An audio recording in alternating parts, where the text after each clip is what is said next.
Hopefully it won't be too far away. I hope. Hello, Twitch. Contest of speed. That one. Scroll down.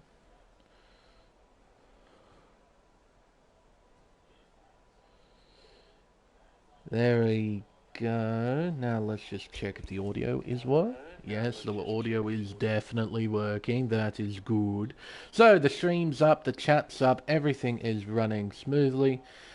Hello and welcome everyone to the third round of the AM1 Championship here on Contest of Speed. It's time for the French round of the championship at Circuit Paul Ricard, a 5.84 kilometer or 3.63 mile 15-turn tarmac lake. That's purely due to the most unique characteristic about the circuit, and that is the incredible amount of runoff here. Built in 1969 and first used in Formula One in 1971, it's been the home of mediocre real-life racing for some time, though, of course, in real life, we had a pretty entertaining French Grand Prix this year, so it's not all mediocre here at Circuit Paul Ricard. And, as a commentator for some time, I have seen good races around here in the virtual world, and with the F1 2020 game being as unpredictable as it currently is, you really can't expect anything from this race here at Le Castellet. The circuit itself has a great balance of long straights and high, medium and low speed corners, so it's going to be a bit tough for the drivers out there to find an ideal setup so then you can get the most out of all of these areas. And there's also a little bit of undulation at turn 2 that can be quite interesting and very deadly if you take it wrong. I've done it on many occasions, and on the first lap, that corner, turn 2, can be a race ender. In terms of overtaking spots, the most prominent one on the racetrack is the long DRS straight, the Mistral straight, leading into the heavy braking zone into turns 8 and 9. A more difficult overtaking spot is at turn 1. You'll have the aid of DRS down the pitch straight, but the corner itself is very fast. So if you want to make a move at turn 1, you'll have to be incredibly committed and very trustworthy with the person you're overtaking.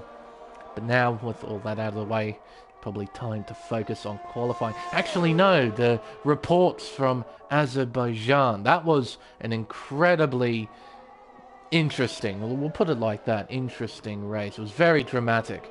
There were several collisions that were reported over the course of the race, the first of which was the first lap collision between KD 1997, and it turns out the driver who he collided with was Gordon Ortadou. He's not here for today's race. The collision ultimately ended KD's race at the second turn, and the stewards have given Gord a 2 penalty point penalty. Yeah, that's what, right? 2 penalty point penalty for causing collision. There was also a collision between Fenrique and Pisassin. He's now changed his name now to Fader. And as a result, Fenrique was given, or Fader now, was given a 5-second time penalty, demoting him from P6 to P7. There was also a collision between Andy Wu and Vermeulen. Andy copping 2 penalty points for that, and also some of the other penalties, smaller issues. A penalty point for Fader for setting the telemetry to private. That's with the TAS telemetry. A penalty point for Breezy for using the wrong flag and number combination. And a penalty point to both Andy Wu and Barmer as they had an incident, but they submitted no footage about the incident. So they were both given a penalty point. And a penalty point to KD, who was not racing today, for pressing the ready up button too early before race start, or rather before the formation lap.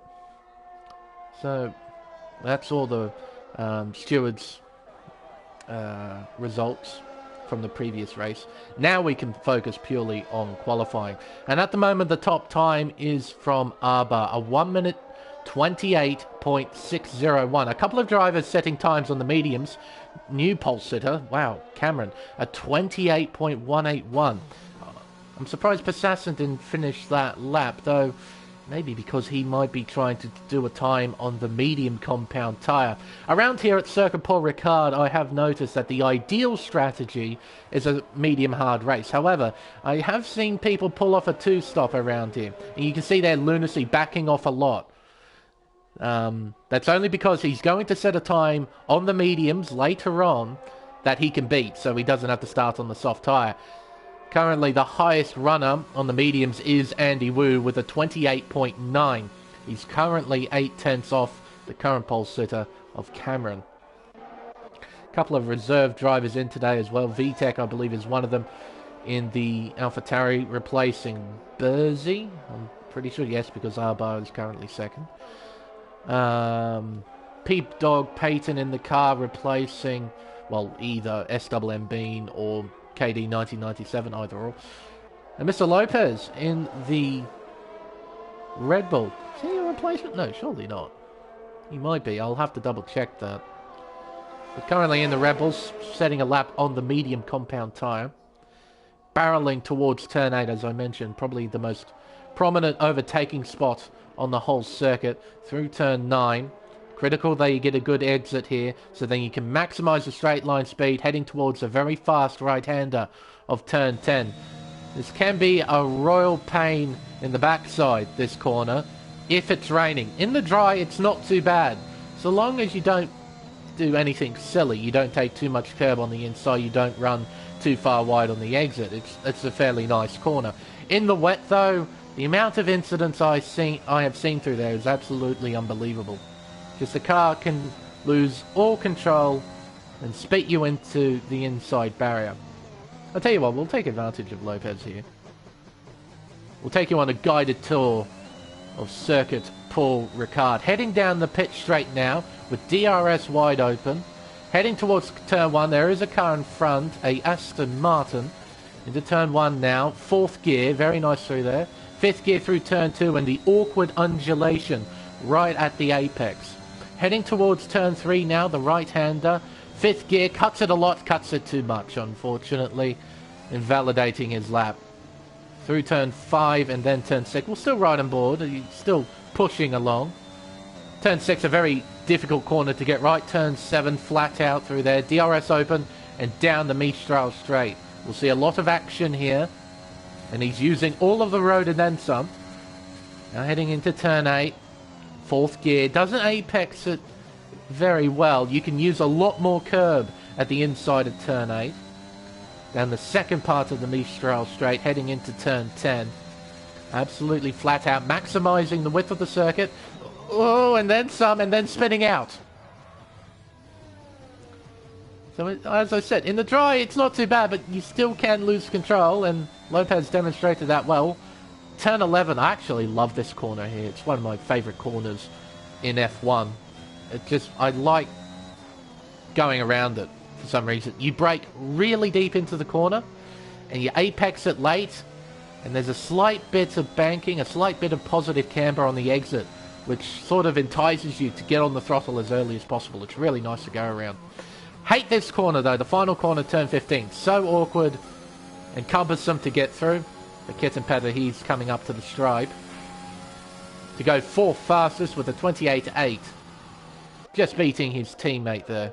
Both McLarens inside the top 10. That's good to see. Tell you what, we better keep this tyre graphic up as well. But, sorry, JD has invalidated there, so he'll have to back off, I suppose. Ooh, Passassin. Oh, it gets a sneaky toe from the Ferrari. Who was that? That was Wingett. There's also Jask, who I believe is the person that I commentated with way back when, for the Belgian Grand Prix. Cutting too much of the corner there at turn 9. A bit clumsy there from Passassin, and he'll know it.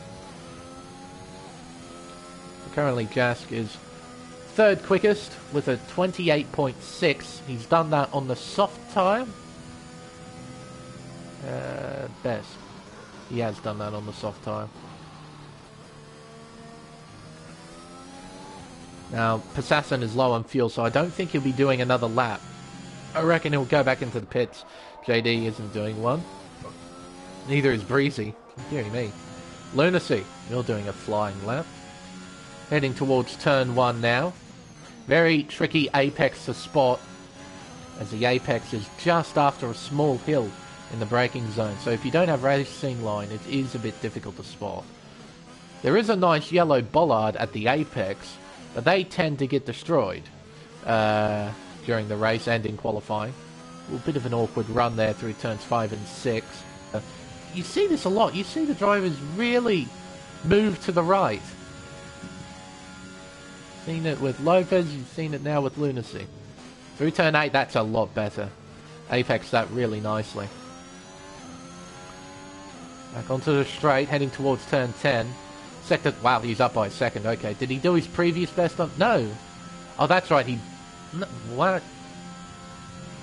He backed off at the line. He might have backed off in the second sector too, just to make sure. Feathering the throttle there. Just finding the right time to commit to full throttle. Exiting turn 12, a tricky corner with its reducing radius. Through now turn 14. A very awkward run. And I reckon this won't quite be a competitive lap for Lunacy, and he's backed off completely.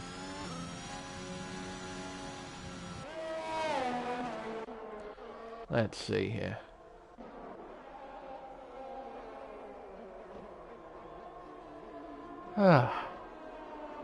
Lopez about to set another flying lap. Down the pitch straight away he comes. Again, he's got the tricky turns 1 and 2 to negotiate. Haas bringing out yellow flags, that's alright. Gets through it fairly nicely. Andy on a flying lap, it seems, as well. What is he currently on? He's on the soft tyre. So a couple of drivers getting off the medium tyre, putting on the softs, wanting to get track position over a ideal strategy. Apparently purple to the first sector is Lopez. It looked fairly tidy from this outside perspective from Lopez. Heading down the Mistral Straight over 325 kilometers per hour, heading towards 330 into the braking zone. Through turn 9, now 3rd gear, 4th, 5th, 6th gear, 7th, and reaching top gear.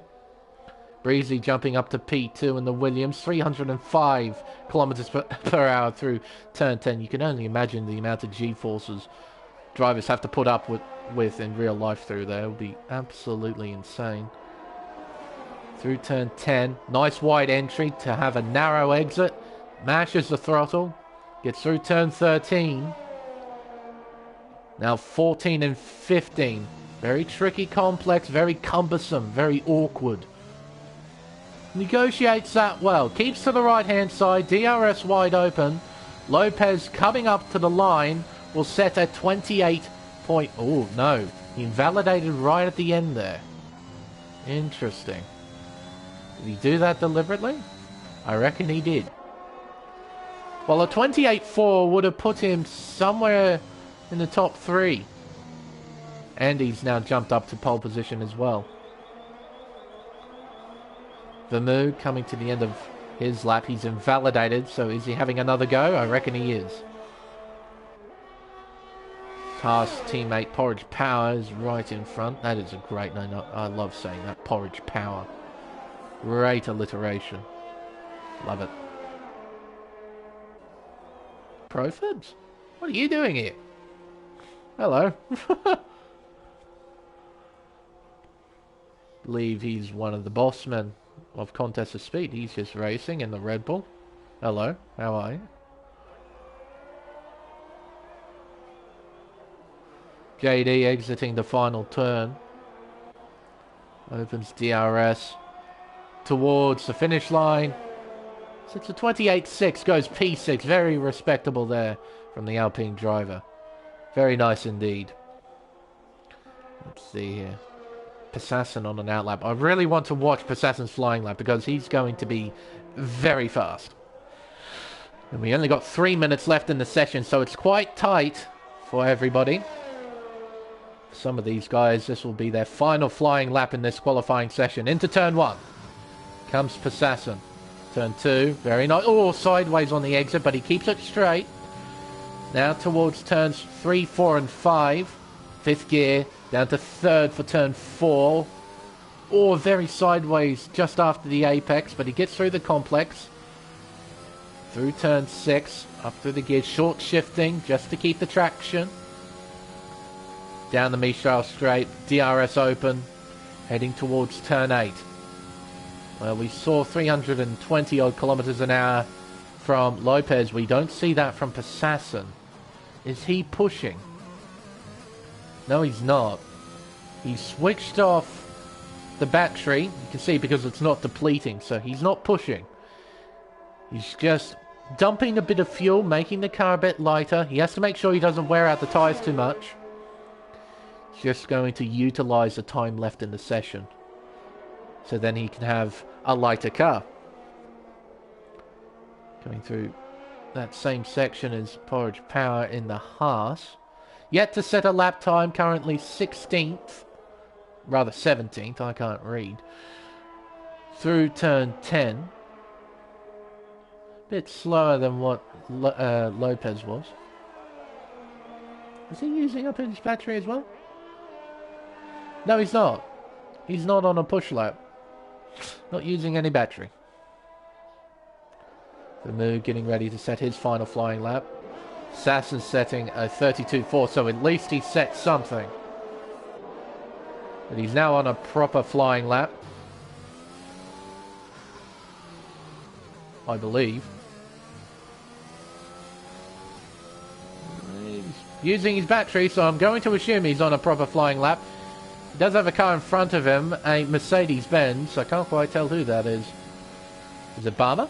No, it is Cameron, who's currently second. He's on an outlap. Up by 3/10 is Passassin in the first sector. Let's see what the second sector says. Cameron getting well out of the way, not giving Passassin the toe at all. Purple, and he's up by 1.2 seconds. He needs to find a lot of time in the third and final sector. So I imagine that won't be too difficult to do, as he was very, very slow. And that's an Alpine, exploring the other track layouts around here. Circuit Paul Ricard. Who's that? That's JD, just getting out of the way. Jask has retired out of the session in the pit lane. His session is done, currently P6. Same with VTEC. Exiting the final turn, here comes Passassin up to the line. Sets a 28.2, goes third quickest on the mediums. Cameron's session is done too. He will start from P2 on the grid. Andy on a flying lap. Up by almost 0.2 of a second in the first sector. He is purple and he has invalidated. Oh dear. So he needs to pray that nobody else improves. Breezy has invalidated. Arbar coming up to the line now. Where does he jump up? He jumps up to pole position with a 128.073. He is 26 thousandths of a second quicker than Andy. It's very close. Oh, and Breezy. That's not ideal. Lunacy coming around turn 13, running low on fuel, and he's backed out of the lap. He will start outside the top 10. Anybody else? Fred Ed. Very quick driver. His teammate is... Oh, what the? That car just... How did it spin like that? He must have got sideways out of the left-hander. So he countered steer to the right. And it must have gripped up so much when he counter steered. It just speared him into the barrier on the right-hand side. What a bizarre spin. And as a result, Freddie will be starting from 15th. Not ideal at all. He'll have to make up a lot of positions over the course of the race. It's not an easy overtaking racetrack either here at Circuit Paul Ricard. So there we go. qualifying over. And it's Arba on pole position. He'll be happy with that. But he's starting on the soft tyre. And I have a feeling for a lot of the drivers inside the top 10 starting on the softs, they're probably going to be doing a two-stop strategy. Andy in second, Cameron in third, Passassin, the only driver in the top 10 on the mediums. Profodes in P5, JD in 6th, Breezy in 7th, Pedo Payton in 8th, Jaskin 9th, Kids and Peta rounding out the top 10. Then we have Wingit, Lunacy, VTech, Barmer, Fredhead, Porridge, Power, Vermu and Lopez at the back of the field in 18th. I just wonder if he completed that lap right at the end of the session, he would have been right up there. The lap.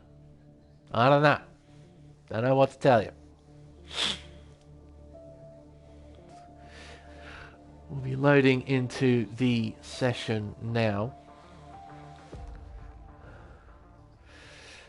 Now, in the meantime, drivers will be fine-tuning their setups, ready for the race here, and deciding what kind of strategy to go on. Everyone who starts on the mediums, they're doing a one-stop. Everyone starting on the softs, I think they'll be doing a two-stop. See, the trouble in this game is that the hard tyre isn't very good. There's very few places in this game where the hard tyre is like the optimal race tyre. Typically, it's either the mediums or the softs, and I think it's the same here in Le Castellet. I think the medium tyre is the ideal tyre around here. The soft tyre burns up way, way too quickly. And the hard tyre, although it doesn't burn up, it's not particularly fast.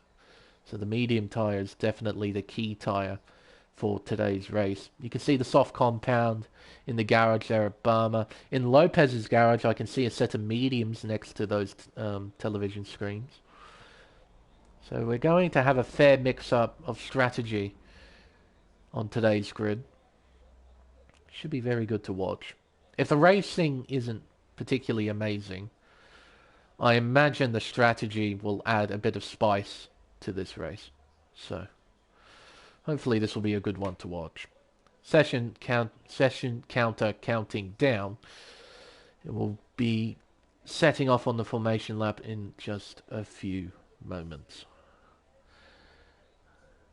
Should be a very interesting race. Well, I'm hoping it will be. The optimist in me is hoping for a very interesting race. Drivers setting off now on what the drivers inside the top 10 are starting on. Everyone on the softs except for Passassin. He is on the mediums. Outside of the top 10 though, Wingit in P11 starting on the medium, same with Lunacy in P12. VTech in 13th on the medium, same with Barmer in 14th. Fredhead, the first of the medium runners, in 15th place. Planning to run as long as possible. Trying his best to not make any mistakes in the opening stint, because if he does make a mistake, he'll be really on the back foot. Porridge Power in 16th place, his teammate Vermu in 17th. Then Lopez at the back of the field, starting on the hard compound tyre in 18th place. It'll be a similar story between Lopez and Freddie for this one. A controlled first stint, trying their best not to get damaged, because if they do, their race is pretty much over. See, by using the hardest tyre straight away, you take away that sort of fallback tyre. So say if you start on the softs or the mediums, you get damage early on, you can chuck on the hard tyre and try and go to the end and try and salvage something. By starting on the hard straight away, you don't have that fallback tyre. You really have to try and not make mistakes right at the beginning. And it's very, very difficult, particularly when the field is bunched up like it is. So it'll be an interesting race for both Lopez and Fredhead. It'll be interesting to see what the soft runners do inside the top 10. 9 of them. Are they all doing two stops? Are they doing one stops? We'll have to wait and see. Arba now heading down the pit straight towards their respective grid slots. Everyone will be lining up in just a moment. Arba, you'll have the inside line heading down into turn 1. He still needs to convert well off the line. Because Andy, he's on the racing line. He should get better grip. And I probably think he's going to try and send it round the outside of turn 1. So he has the inside line for turn 2. But here we go at Circuit Paul Ricard. It's 5 red lights and it's lights out and away we go. The leaders convert well off the line. Andy challenging round the outside heading into turn 1. Field bunching up, trying to find a bit of track to race on. The leaders make their way through. What about the midfield? No! A Red Bull having a moment, ghosting there. Running wide is one of the I was about to say Toro Rosso. Alpha Tauris, I believe. Side by side in the midfield, heading through turns 3, 4 and 5. Finding a bit of track to race on.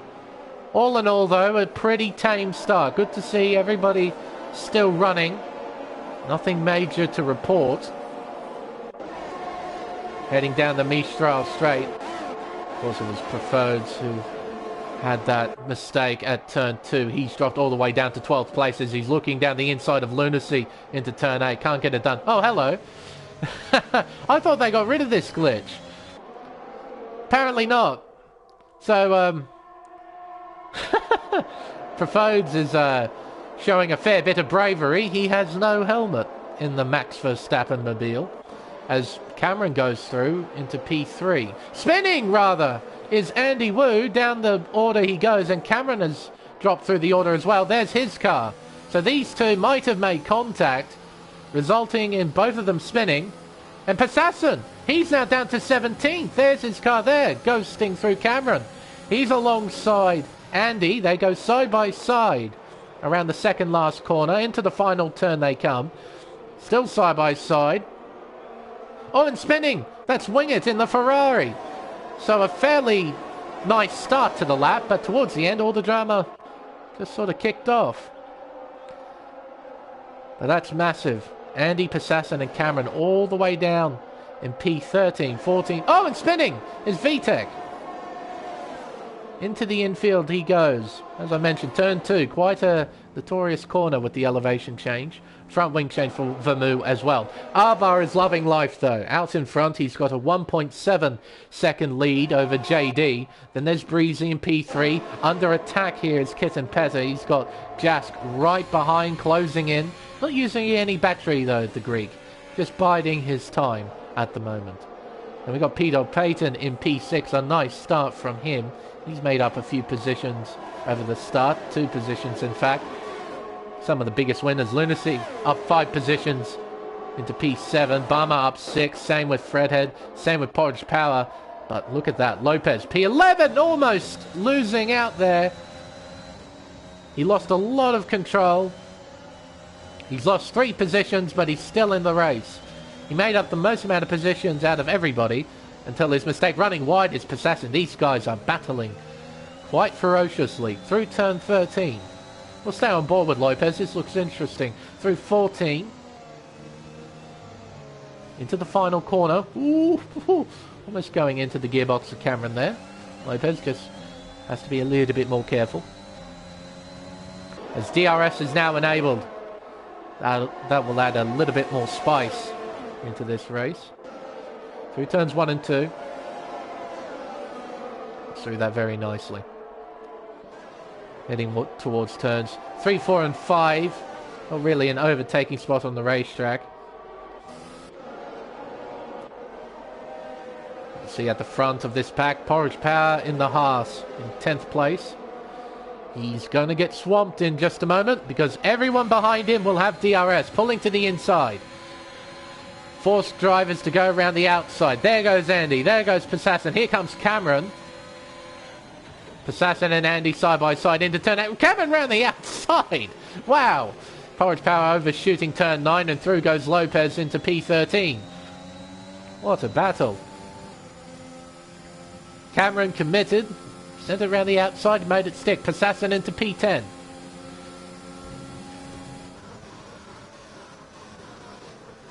Oh, what a great start between these fellas. Really giving each other a hard time out there. Let's go back towards the front. There's Arbor, JD, Breezy. Then there's Kitten Petter and Jask. Then P-Dog Peyton at the back of the train. Then there's Barmer, 2.4 seconds back. Into the pits comes Cameron. Very, very early stop. Keep an eye on what he changes on to. Passassin sets fastest lap with a 32 flat. Onto the mediums goes Cameron. He's doing a 2-stop. Now, can Breezy find a way past JD here? Lunacy, a 3-second time penalty. He's down in P8. Through turn 7. You'll have DRS here to close the gap on the Alpine. Using a bit of overtake as well. Just a little bit. Closes the gap. Into turn 8.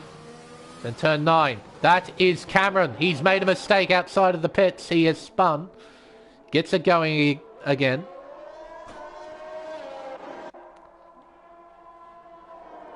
JD, he's got Breezy right behind. Does he look? No, he doesn't. Very deep braking zone, turn 11. Quite difficult to make a move. Through turn 12. Ooh.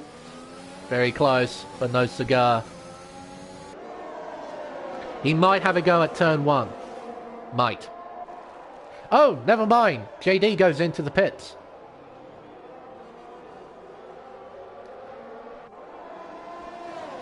So Breezy, unleashed, can he catch up to Arbor? Gap is close to 1.5 seconds with the aid of DRS. What's going on here? Side by side, Fred, and spinning his Barmer! He's now perpendicular to the racetrack. He comes back on.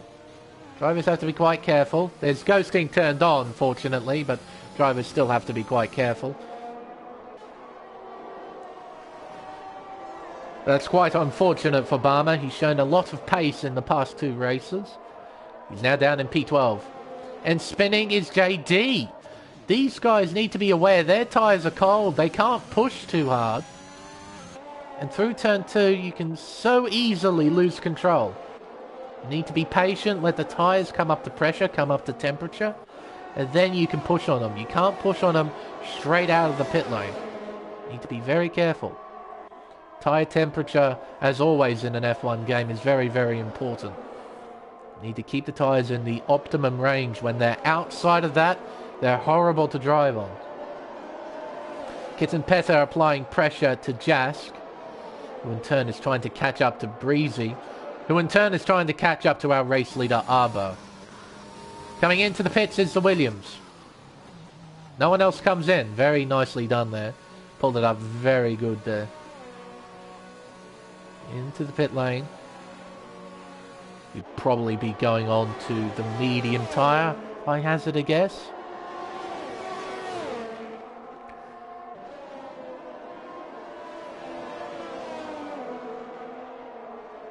These 3 might be having a scrap soon. There's Fredhead. He's got Lunacy behind and Passassin. He's on a charge to try and make up lost places. Very nice design Passassin has there. I like that. Alright, heading on to the Mistral Straight. Can Passassin find a way by? He's using overtake. Cameron sets fastest lap. Fredhead moves right to the inside of the racetrack there. Here we go. Into turn 8. Under brakes. Closes up a bit more. Uses overtake at the exit. He might catch Lunacy napping here. He does a bit. Though I think Lunacy doesn't really want to fight Passassin. He will just let him go, deal with his own race. Probably a smart bit of driving there from Lunacy to not fight too hard. These 3 still bunched up. Does anyone else pit? Ava stays out. So does Jask, Kitten Petter, Peyton. They all stay out. They might be trying to do a 1-stop. Maybe soft to hards. Andy in. And Breezy did go onto a set of mediums. What about Andy? There's his garage. It's a set of whites. The hard tyre. On they go. Righto. He's probably doing a one-stop. Ooh, what's happened here? Change of position between Peyton and Kitten Petter. Jask starting to pull away a little bit. Gap is almost a second. DRS here, not using any battery though, Kitten Petter. Doesn't want to fight just yet. Persasson now is closing in. He's actually passed his teammate Fredhead for 5th place.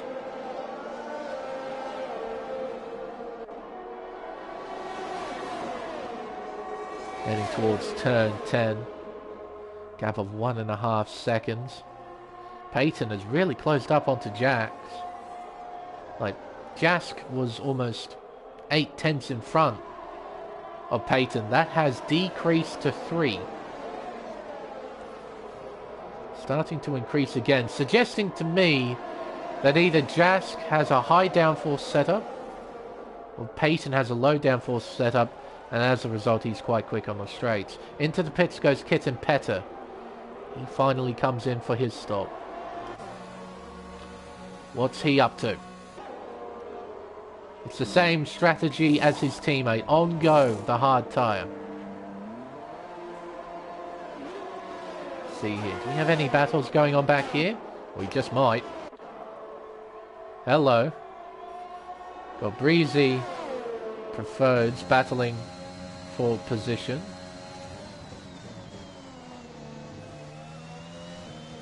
Through turn 2.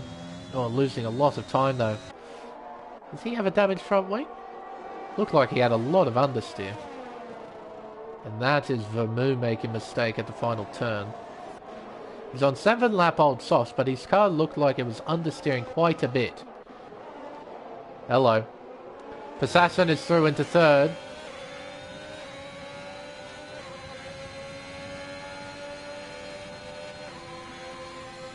Peyton though closing back in with the power of the slipstream.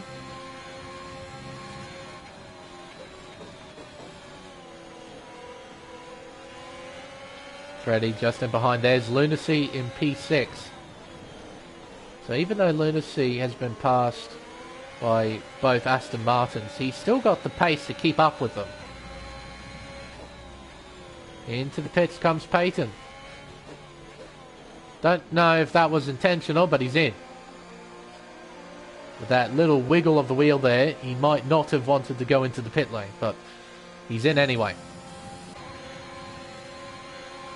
There goes Persasson into P2. He's in a class of his own out there at the moment. Very fast. And that is Vermoo making a mistake at turn 10, entering turn 11. It's a long way behind the pack. He'll need a safety car to bring him back into the race.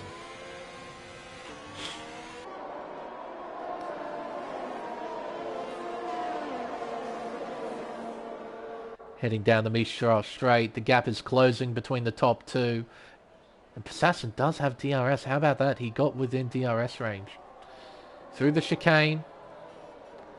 Honestly, I didn't think he was close enough, but apparently he was. And that is VTEC spinning out. Dropping down to 16th. That is at turn 4. Gap now half a second. And that is JD. He has had a moment at turn 7.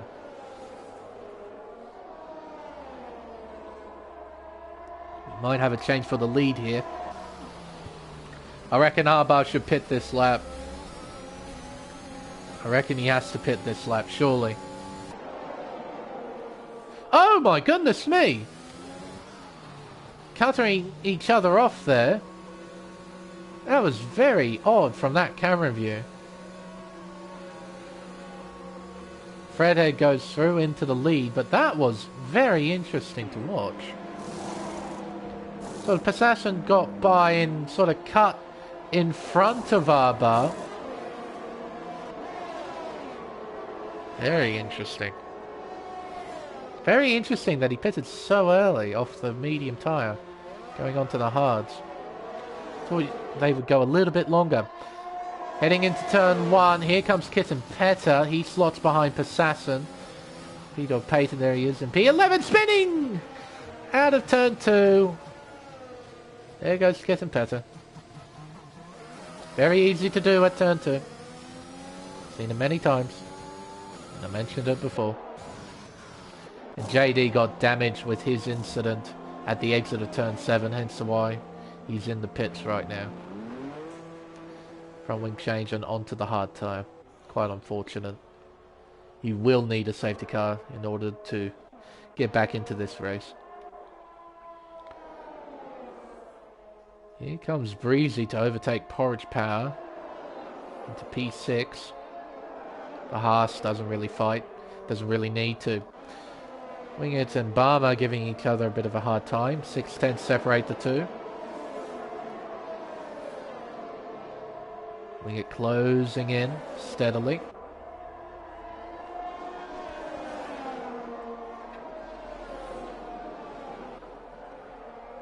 See if Wingit can do anything on the pitch straight. He needs a good run out of the final corner, which he does get. Uses DRS to close in. Can't really attack though, not close enough. He gains a lot of time. Lopez a 3-second time penalty. He's up in third, he's in front of these guys. He's heading through turn 4 as I speak. Assassin through turn 2, he has R-Bar behind. Wingit gets a 3-second time penalty. Then there's Peyton, Jask in P11. He's 1.3 seconds behind. Needs to get within a second soon. Reckon Wingit might just have a go though. Barmer, again, not making it easy. Moving left and right to break the toe. Preferred setting a new fastest lap.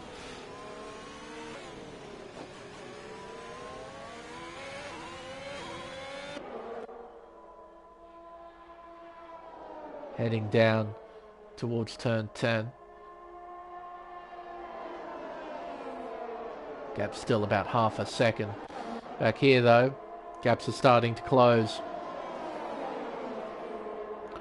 And interestingly enough, Arbar's on a set of mediums. Will he try and get those to the end? Will he try and do a soft medium? I don't think it's impossible. It will require quite a bit of tyre saving though. Can't really push on the rubber.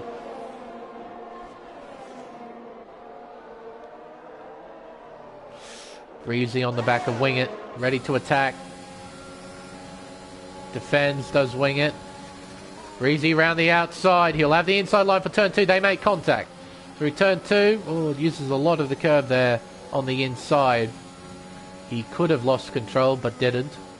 Assassin, a 3-second time penalty. Copying that through the turn 1 and 2 complex. Wide there, Wingit, using all of the racetrack through turn 7. Here comes Breezy. Both cars have DRS. The Breezy has a slipstream. Closing in. Does he send it here? He looks. Can't go for a move though. Both drivers get through turn 8 pretty well. Same with turn 9. Here comes Breezy though. Using the slipstream, using the battery, but then Wingit just pulling away. Walking away from the Williams there. Assassin getting by Porridge Power into P7. Breezy down the inside. Sticks his nose there and he's through into P5. Porridge Power just getting out of the way. He's on old rubber. He doesn't want to race these guys. It's understandable. Lunacy into the pits. He'll be going on to the hard tyre, I'm sure. Oh, hang on. Oh, no, Wingit's in the pits. I was going to say, did Wingit fight back? That would be pretty cool, but no, he's in the pits, putting on some new tyres. Assassin fastest lap with a 30.9. He's flying out there, like I said, sort of in a class of his own.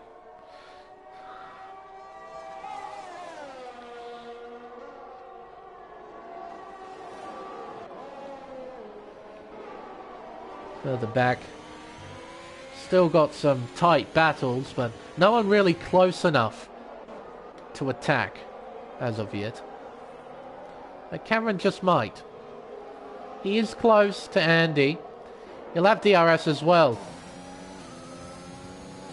Got a little bit of battery in his back pocket. He's going to use it. He's closing in. Closing in. Closing in. Looks. Andy.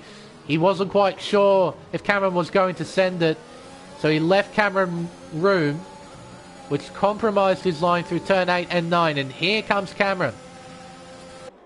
Good bit of racecraft there from the Mercedes-Benz driver.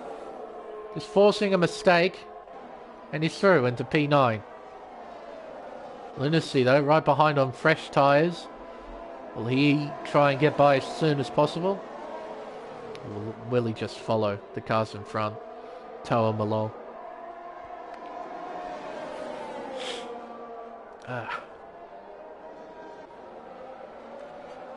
Around the hairpin.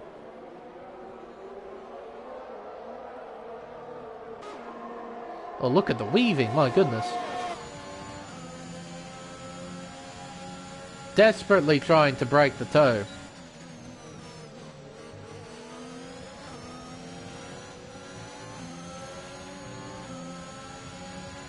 Not a bad sounding engine, the Renault one. I don't mind that. In my team, I've used the Mercedes-Benz, which I rather like listening to, especially when it goes off throttle. Has a really nice rumbling noise. I absolutely love it. But the Renault one isn't too bad. I like it. Payton, though, closing in on Arba through turn 8 into turn 9. Gap just under 4/10. It's increased to half a second. Arba getting a superb exit out of turn 9.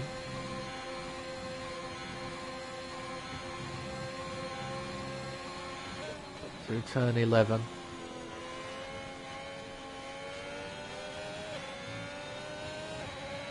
Through turn 12 now. Difficult corner, especially with the tall curb on the inside. Very easy to clip that and lose control. Into the pits goes Breezy for his final stop. Gonna put on some new tyres and then send it. Fortunately, the Williams garage is quite a fair way away. Here comes Cameron, though, to overtake Porridge Power into P7. And he will try and follow suit, though he's not close enough. There you go. Breezy onto another set of mediums. Porridge Power getting out of the way. Now, Breezy is a fair way behind the pack, but he's on fresh rubber. He's going to be sending it, and these hard tyres, they do die off towards the end. So I'll be keeping an eye out on that Williams. He's currently in P12, and that is a Red Bull. Spinning out. Saves it. Very good. Lunacy battling with Andy. They're side by side. Lunacy makes a mistake at turn 9. Where is the McLaren? There he is. Through goes Lunacy into P8. Breezy not doing himself any favours. A 3-second time penalty. Multiple warnings. Freddie into the pits.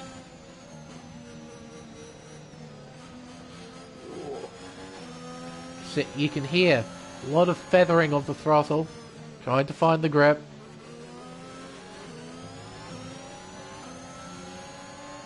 Not bad at all.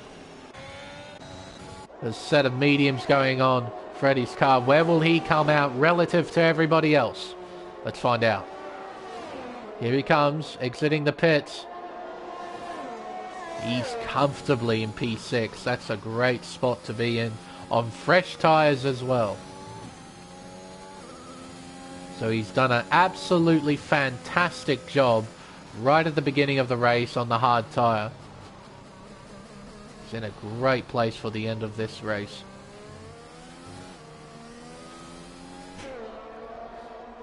Still, has a bit of work to do. His first target is Jask in P5.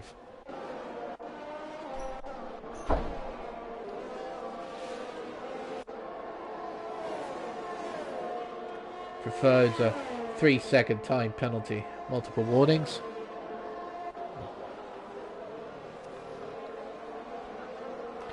Vermoo, a 3-second time penalty, multiple warnings. Deary me. No one wants to keep it within the white lines, it seems. And again, with so much runoff, it's... VTech has retired from the session in the pit lane. Suppose that's fair enough. Had 16 laps and no safety car, and realistically the only way he could have gotten back into this race is with a safety car, and it hasn't happened. So he's pulled the pin. He's had enough. Payton closing in on Arba, little by little. Ooh, looking racy. Through 1 and 2. Payton really close now. Lopez a 3-second time penalty. Cameron pitting in for new rubber.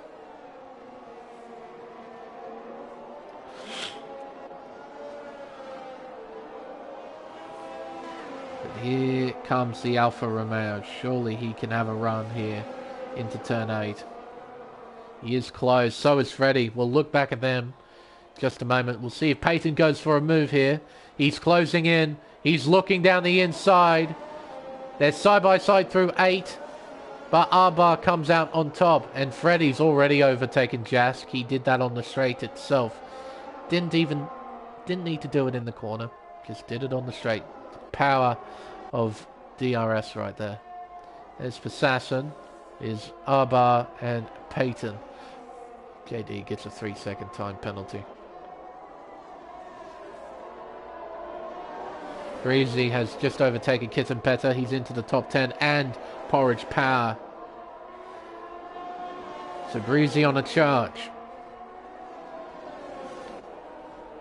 Payton still stuck behind Arbo. Oh, hang on. It's Kitten Petter. He's made a mistake. And he's got a missing front wing on his McLaren as well. That is so unfortunate. He was in a good spot. He'll now have to pit. Put on a new wing. And Porridge Power's in the pits as well. He might have a missing front wing too. Have a look.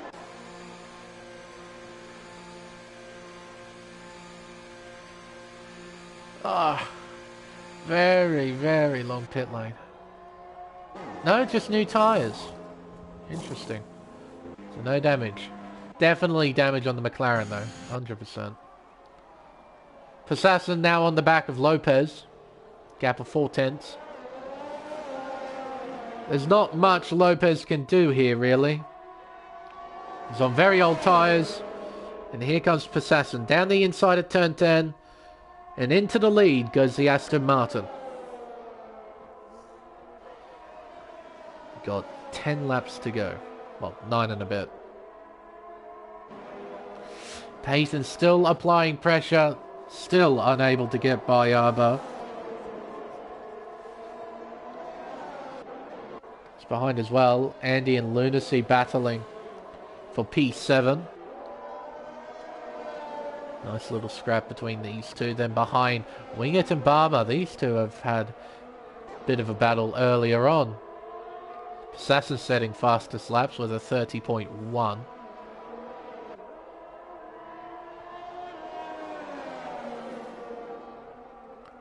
Through turn 14 into 15. Will Barber have a look? Can he get the run? Got DRS. He's not using any battery though. Don't really know why you did that, to be perfectly honest. Just lost time by doing that, and increased the wear on your tyres a little bit too. You put some muck on them. No need to do something like that. Just move the car a little bit out of the slipstream as Payton does exactly that. Moves out of the slipstream and through he goes into third. But you don't need to do those big aggressive moves where you move from one side of the circuit to the other. Just stick your nose out a little bit. Just a little bit. You don't have to shred through your tyres by trying to threaten the driver in front of you. Lunacy and Andy battling for position, heading towards turn 10. Andy has the inside line. Lunacy gives the position. Nice little battle here. Cameron a 3-second time penalty. Got a few of those. And Vermoo is out of the race. He has crashed out just after the exit of turn 7. And there's no safety car as of yet. Set of soft tyres going onto the Red Bull. Out of the pits he goes. It's going to be very quick, but only for a short period of time. So he needs to make use of what he has right now. Out of the pits he comes, and here comes Barmer and Wingett. There he is. Comes out just far enough in front, so he doesn't have to worry about the 2 cars behind.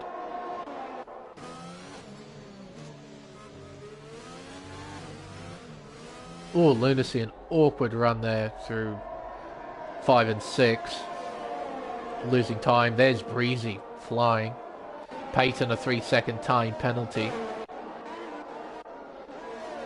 Tell you what, with a few laps to go, we better have a look at this. So, above 3 seconds. Peyton has got 6. They're side by side heading into 11. Still side by side, and through goes Arba. A nice move, a bit of contact at the exit of the corner. But a great move, an assertive move. These two jostling. There's a third member who seems quite a bit more threatening. That's Fredhead. He's got no penalties. He's on fresh tyres. He's closing in. Further this race goes on, the more it looks like it's going to be a Aston Martin 1-2.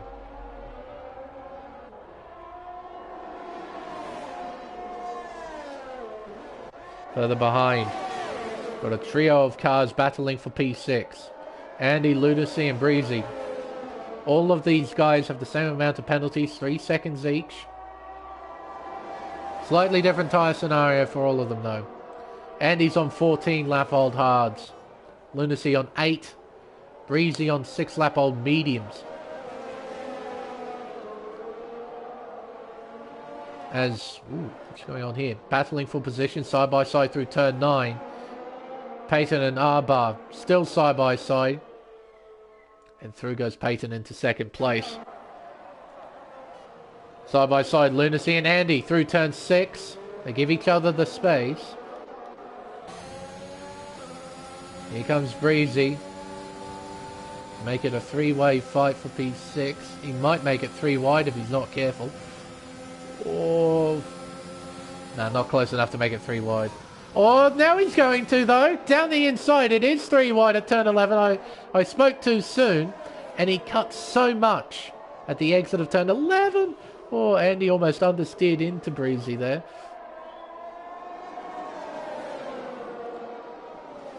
What a scrap. Fantastic. But it seems Andy got the short straw. Oh, and hello, Lopez. I didn't even see you there. You're in P9 and flying on those soft tyres.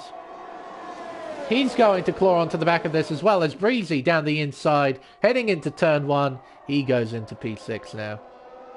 Though I have a feeling this battle is not quite over. Go back towards the front here though, because we have a trio of cars battling for P2. Peyton is currently leading this trio. He's got Arba behind and Fredhead in the Aston Martin in P4 on fresh tyres. Closing in at a rapid rate of knots. Exiting turn 9. Down back onto the Mistral straight. Heading towards turn 10. Oh, this is going to be close. But does he look? Oh, he's trying to look down the inside there at turn 11. Now he does. Sort of, kind of. He's still there. Oh, what a scrap. But he just put a little bit of his nose down the inside of Peyton. And I think by the end of the corner, he backed out. Slotting back in behind. It was a bit difficult to see because the leaderboard was a little bit in the way. Breezy getting a 3-second time penalty. That's crucial because the 2 drivers behind him, they have only 3 seconds as well. Now he has 6, which is really less than ideal. Lopez though is flying on those tyres. He's overtaken Andy and Lunacy. Next is Breezy, but he's got 9 seconds worth of penalties. It's going to be quite difficult, to be quite frank, for him to win this battle. Look at the bummer, still battling for position. My god, and Cameron is closing in too. Got a few battles everywhere. Bit of a pity though, it's not for the lead. The leader being Persassin. He's got a 10-second lead over Peyton. And, oh, Harbour, dearie me. Side by side through 9. Exiting turn 9 onto the straight. Arbo into second place. Freddie follows suit. Is it 2 for 1 here for Fred Ed? Round the outside. What a move. It's the Aston Martin of Fred Ed who moves into second place, making it a Aston Martin 1-2. He's now starting to pull away. What a great bit of driving there. Arbo and Peyton having their own dogfight. And Freddie was just able to slip on through. Breezy and Lopez battling for position heading into turn 12. Now through 13, heading towards 14 and 15. Lopez, oh, he looks racy, doesn't he? Oh, he almost took himself out of the race there. Being that far down the inside at turn 14. He's really being racing, using a lot of battery. He pulls alongside and he is through. Into P6 he goes. Peyton, another penalty. He now has 9 seconds. Cameron has gotten by Wingit as well. He's into the top 10, but he's got 6 seconds worth of penalties.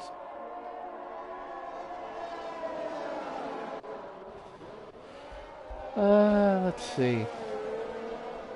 Now, Lopez does have to be a little bit careful because his soft tyres will be dying off, and that is JD having a moment at the exit of turn 11. Breezy closes, but doesn't close in enough. Andy and Lunacy making contact. A little bit there. Lunacy still within range of Andy. JD having a moment of pit entry, I believe, bringing out a yellow flag. And a 5-second penalty for speeding as he retires from the session. Lopez and Breezy side by side. Around turn 11. Turn 12 rather. Through 13. Through 14.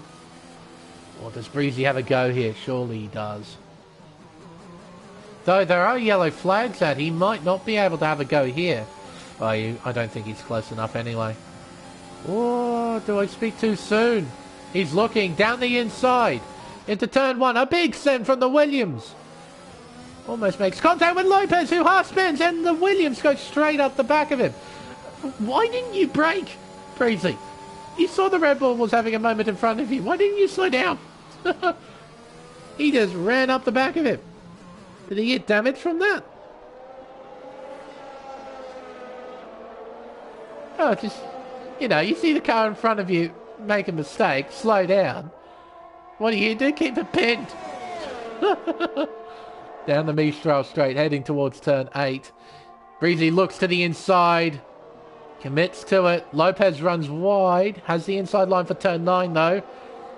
Breezy getting the power on the exit. He moves back into P6. Lunacy and Andy still battling for position. My goodness. Even with the contact, Lunacy has found some form again. He's closed back onto the back of the McLaren. Has overtaken him. And now Andy has re-overtaken Lunacy.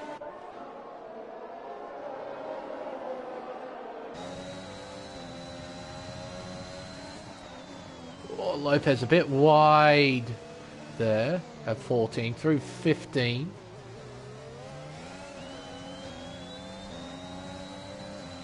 Using a bit of battery to close in. Where does he look? Oh, he almost goes for it. He gets very close. He has a bit of a moment in the braking zone too. Runs very wide on the exit. Lunacy still right there. Still battling for position. What a scrap this has been between these two. Alright. See what happens here. They've got 2 laps to sort this mess out. See what Lunacy does. Probably the most simple overtake you will ever see. What does Andy have in response? It's through turn 8, turn 9 very nicely. Doesn't have a lot of battery at his disposal. Neither does Lunacy, in fairness.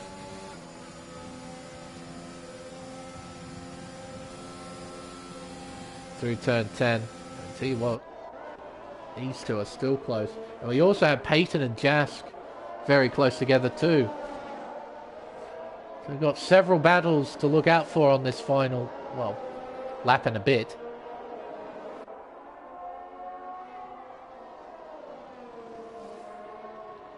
Lopez and Breezy heading onto the pit straight. Jask is through into P4 too.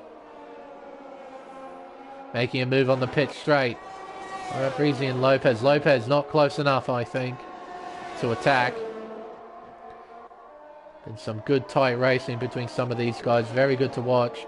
Lunacy hangs on to P8 for now, but the critical area will be the Mistral straight and turn 8. That'll be the key area to look out for. Peyton not close enough, I'm afraid. And I think the same might be for Lopez too. Let's have a look. Yeah, no, I don't think he'll be close enough to attack. Neither will Andy. He won't be close enough to attack as well. But out in front is Passassin. Another clinical display. It seems somewhat untouchable out there. Excuse me. He rounds the final corner. Qualified P4 on the medium tyre. He'll take the checkered flag and take the win here at Circuit Paul Ricard by quite a healthy margin. Freddie will come across the line in P2, making it an Aston Martin 1-2 at Paul Ricard. Arbar crosses the line in third. That will go to Jask. He'll jump up into that final podium spot. Peyton in P5. Something has happened. Oh, Breezy. He's run out of fuel. He's run out of fuel at the line. He still gets P6. I believe. No, Lunacy jumps up to P6. He jumps up.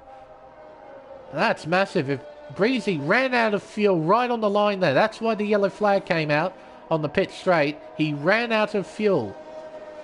That's cost him a position, I believe. Let's see here. Wing it, P9. Lopez rounding out the top 10. He got a lot of penalties over the course of the race. He drove very well, though. Barmer, P11. Cameron, 12. Kittenpetter in P13. Prefodes in 14th. Now, final finisher. This will test my memory if I can remember. There we go, driver of the day given to Fredhead. We'll see his performance in the end result screen.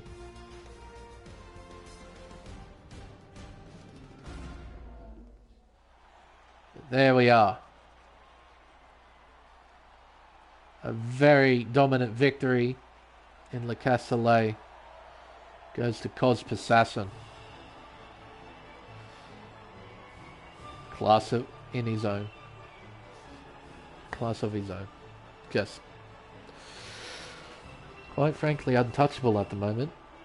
Especially with a win like that. Beating your teammate, who is a very good driver, I might add. Fredhead is a very good driver by 11 seconds on track. That is some performance. So, those are the end results. Passassin wins with Fredhead in second, Jask in third, Arbar fourth, Peyton in fifth, Lunacy in sixth, Breezy in seventh, Andy in eighth, Wingit in ninth, and Lopez rounding out the top 10. Barmer in P11, Cameron in 12th, Porridge Power in 13th, Kittenpetter in 14th, Preferreds in 15th. And our non-finishers were JD, Vermoo, and VTech. For the first time ever, I think, in F1 2020, I have commentated a race that hasn't had a safety car. I think I can say that with a degree of confidence. Also, Preferred's got fastest lap with a 29.666. Was he the only driver in the sub-30s? He was the only driver in the sub-30s. So there we are. Quite the race. There wasn't a lot of drama as such. There was a bit of drama on the first lap. But what we did see today was good racing, which, not going to lie, is a bit rare here at Circuit Paul Ricard. But it's good to see. It shows that even the most stereotypically boring racetracks can have good races every now and then. But I think with the race finally over, it's time for us to end the stream. Tune in throughout the week though. Plenty of racing still to take place here on Contest of Speed. But for the AM1 Championship, we'll have to wait until next week. Until then, I've been Lane Everingham. Thank you all so much for watching. And we'll see you for round 4 at Formula 1's Temple of Speed, Autodromo Nazionale Monza, the home of the Italian Grand Prix. Till then, good night.